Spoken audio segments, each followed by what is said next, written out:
I was transitioning away from something. There was no raw movement when I went raw. There was no low-fat raw movement when I went raw. I didn't have these options to even head towards. I was making them up by the seat of my pants as I went, and failing. Did we talk about coffee enemas? In the same way that you can absorb sugar, not just water, but you can absorb sugar. You could take a sugar enema. You can take a coffee enema. You're taking in high dose of caffeine, direct line, you're mainlining caffeine into the bloodstream. Isn't that dangerous? Yeah. Why do so many people do that? Like, even raw fooders that don't drink caffeine and stuff. This is hype. We're convinced by a model that is so pervasive that even when you think you've stepped out of the model, you're still completely within the model.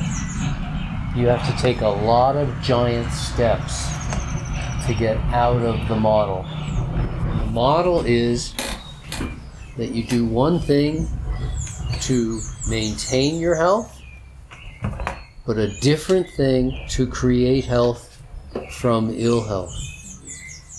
That's the model.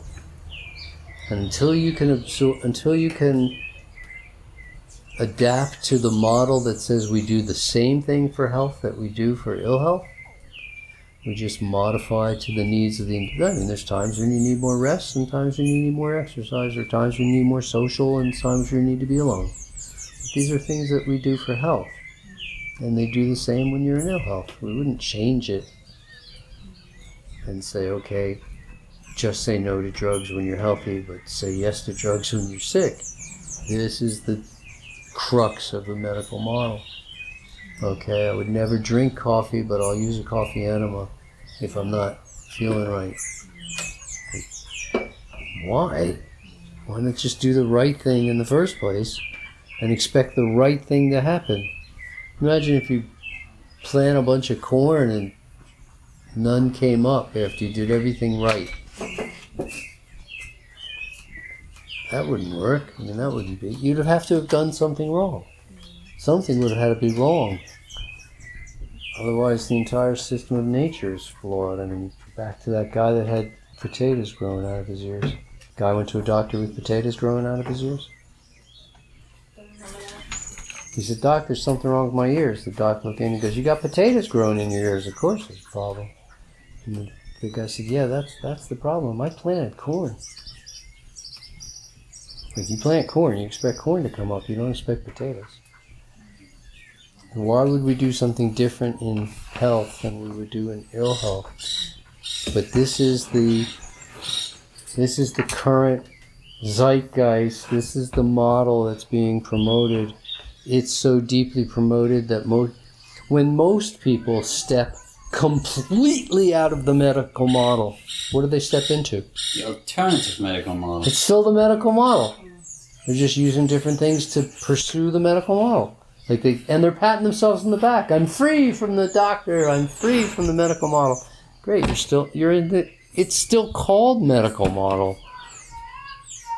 They really got you by the.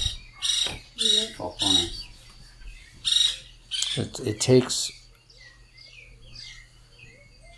some very deep realizations to get past the training that is the only training we've ever had. It's like when I first came down here and everybody was so Catholic that there was nothing else. There wasn't an awareness that there could be anything else. If you talk to them philosophically about the possibility of other ways, they couldn't step out of being Catholic. Couldn't imagine themselves to be something else. Even if you were going to play a game, let's imagine. Here, pretend you're sitting over here talking to yourself, having a conversation with yourself. And this is you, and this is you as the German you. Would you still put the verb last or whatever? I don't know what the difference is, but it couldn't even pretend to be a Jewish person or to see it through the eyes of a Muslim. Where's the empathy, if you can't imagine. We can't, most people cannot imagine themselves out of the medical model. People go nuts when they see if I got an injury of almost any kind. I go, yeah, it'll heal up, it'll be fine. No, we must put some antibiotics on it, and we must put this, and we must put... And no. My body knows what to do. Here, look, it'll close itself up. Or the Costa Rican medical approach is to just take a t-shirt. T-shirt is like forever. I have a guy cut his finger off, he wrapped it in a t-shirt, looks later, it's all healed up. It's just like... Do you find that people can go from being deep in the medical model to where what you're teaching of how we create health? Or do you find that most people go from medical into Need to take the stairs? natural, still medical model, but with natural tools, but they're still in that treat the symptom situation until they can be like open enough to this idea of how you create health rather than treat illness? This is how I believe. This has been my experience. My father was an electrician. Bless you. And that's about enough of that. There's a lot of sneezing between people. I don't make those decisions. Thomas. How long have you been doing this sneezing? Are you afraid? Catch my health, buddy. I'll give you a hug anytime. I'm not going to catch your illness. Your dad, an electrician. We believed in dimmer switches. We had dimmer switches back when they were primitive. I understand what the word transition means. You could make a long, slow, gradual transition. Who goes back to drinking alcohol? The people who stop cold turkey and never look back? Or the people who take a year to gradually cut down their alcohol consumption until they never look back? Which group, if we took 1,000 of each and then watched them for 10 years later, which group would have a higher recidivism rate? Would you guess? Who's going to be more successful at giving up alcohol or smoking, or people who just stop, or the people who ever so gradually stop? You're running a facility where you're trying to help people affect change. Do you provide alcohol there? No. For the really hardcore drunks? No. Or do you make them just stop cold turkey? I guess they all do cold turkey. Why? Because it works better that way than continuing to reinforce the drinking. How about if it was heroin? Do we give them a little less heroin? No, but they're getting a drug That's a separate question. That we're replacing one drug for another drug, but do we give them less heroin, or do we give them none?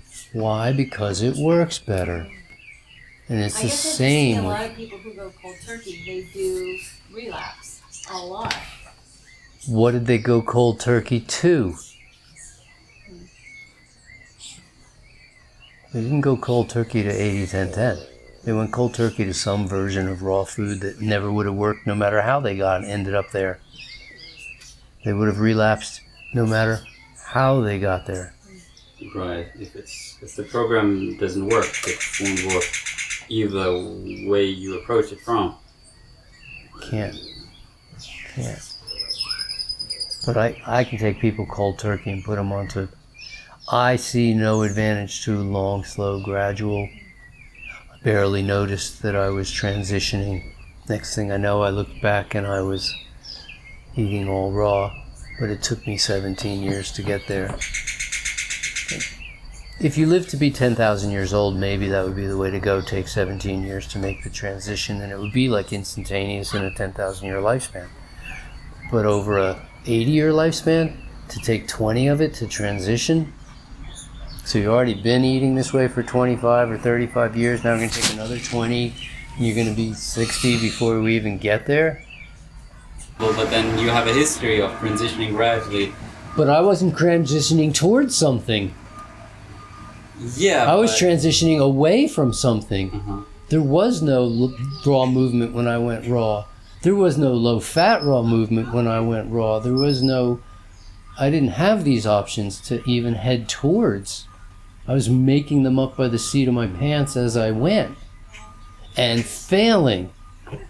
Frustratingly, again and again and again and again. If you can get them to see that the health model makes more sense, that the substance forces, influence, and conditions required for health are the same as those required for ill health, always modified to meet the needs of the individual at any given time, as opposed to remove or medicate the offending part. Do something different when you're sick than when you're healthy.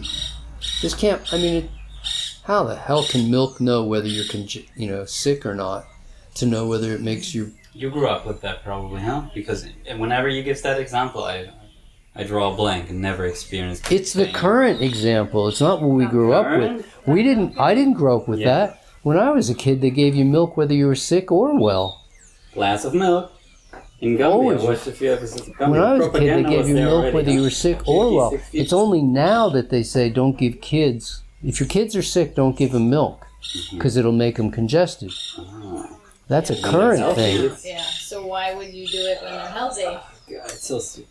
But yeah, I was just curious about just that mindset, because I've been through so many decades of trying all the natural cures, and none of them work. So I'm very open to this. Right.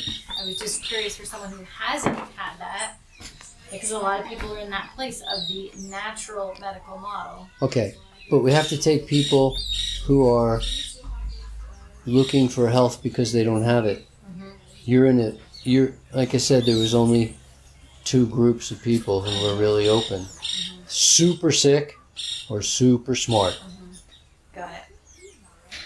I hate to say it, that 99% of the people couldn't give a fuck. They're not interested at all in modifying their lifestyle while everything is going along acceptably well. They'll wear masks. It's not that big a problem. To me, it's a big problem. I don't want to wear a mask for a second. When I'm told to wear a mask, I only pull it up over my mouth. I wait for somebody else to tell me to pull it over my nose. And if they do, I do, and then immediately take it back off. I'm not killing my health with a mask. We're supposed to breathe.